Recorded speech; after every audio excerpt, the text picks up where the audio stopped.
여러분 2021년 1인당 국민소득이 35,000달러를 넘었습니다.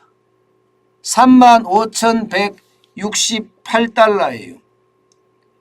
전년에 31,881달러 대비해보면 10.3%나 늘어난 겁니다. 2018년 33,564달러에서 2년 내리 떨어졌거든요. 2019년에는 32,204달러까지 떨어졌고요. 2020년에는 31,881달러까지 떨어지던 것이 2021년에는 35,168달러로 10.3%나 쭉 올랐습니다. 이 정도 수치면 여러분, 이 정도 수치면 금융위기가 있었던 2010년 20.9%가 상승한 이후로 최대폭의 상승입니다. 그야말로 엄청나죠. 2018년에도 말입니다. 5.8%가 증가한 적이 있습니다. 2018년에도. 31,734달러가 33,564달러까지 올라간 적이 있습니다. 그 이후 또 최대라고 이야기할 수 있어요. 이러니까 그야말로 문재인 정부에 있는 사람들 자화자찬에 난리가 났어요. 자화자찬에. 보세요. 홍남기 경제부총리, 이 사람은 제가 오죽했으면 이 사람이라는 표현을까지 쓰겠습니까? 너무 심하다 이거죠.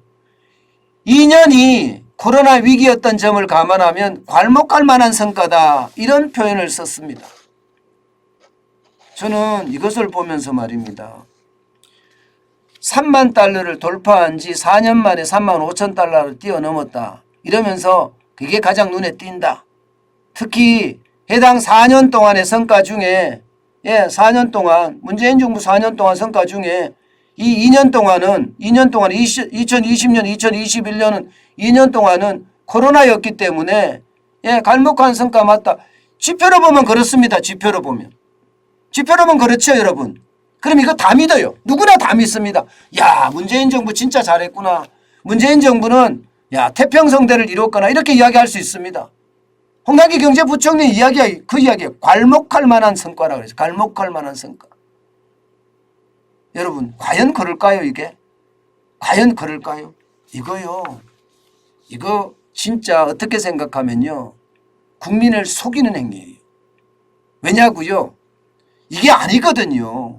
이게 왜 이렇게까지 올라갔느냐? 여러분 당장 한번 생각을 해보자고요.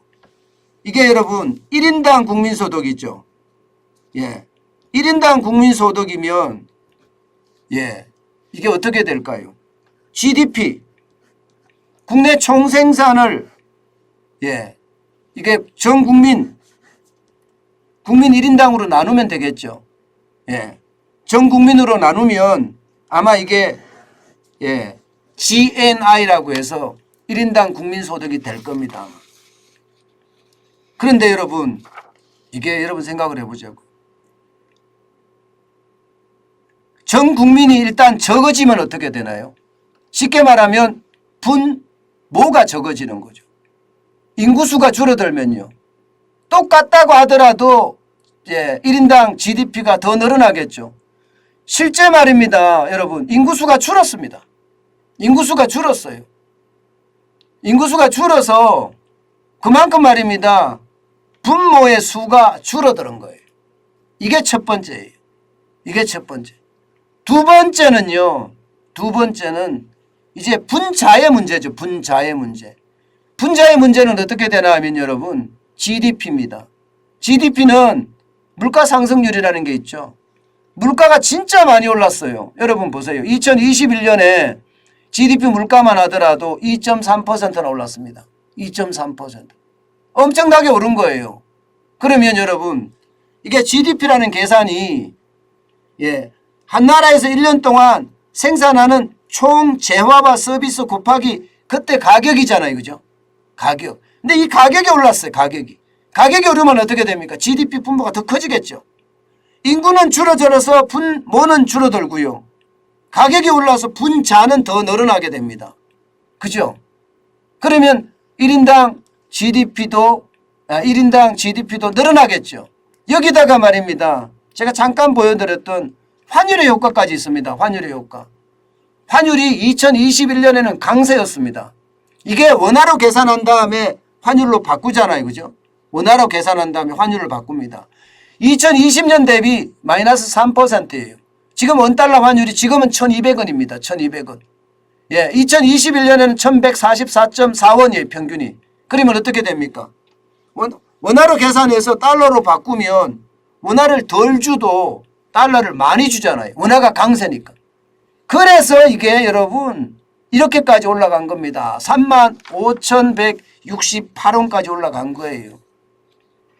예, 결국은 말입니다. 인구가 줄고 물가가 상승하고 원화가 강세를 유지했기 때문에 35,168달러로 갔다는 이야기가 되는 겁니다. 실제 한국은행에서 발표한 것도 그렇게 이야기합니다. 한국은행에서 발표한 게 지난해 1인당 GNI 증가폭이 3,287달러라고 이야기합니다. 3,287달러.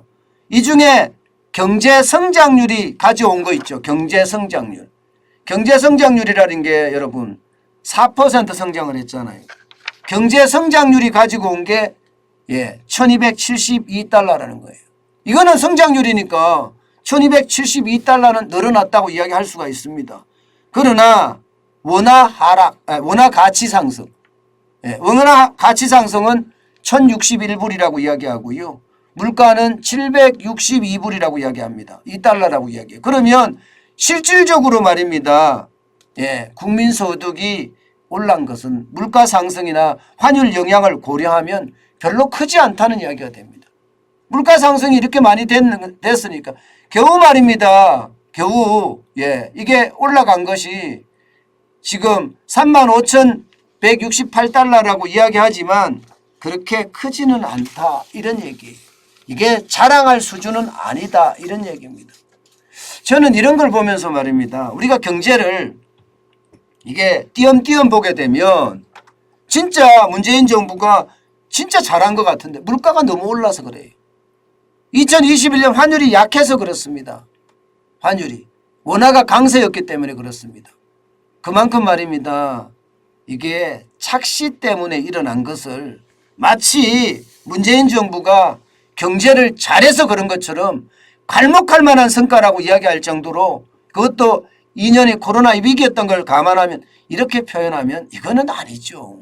이거는 국민을 속이는 거죠. 저는 그렇게 생각합니다. 이 자체가 결국 국민을 속이는 거라고 봅니다. 참 답답하죠. 저는 그런 걸 보면 말입니다. 늘 그런 생각을 해요. 문재인 정부가 국민을 속이는 데는 능하다. 저는 이런 생각 지울 수가 없습니다.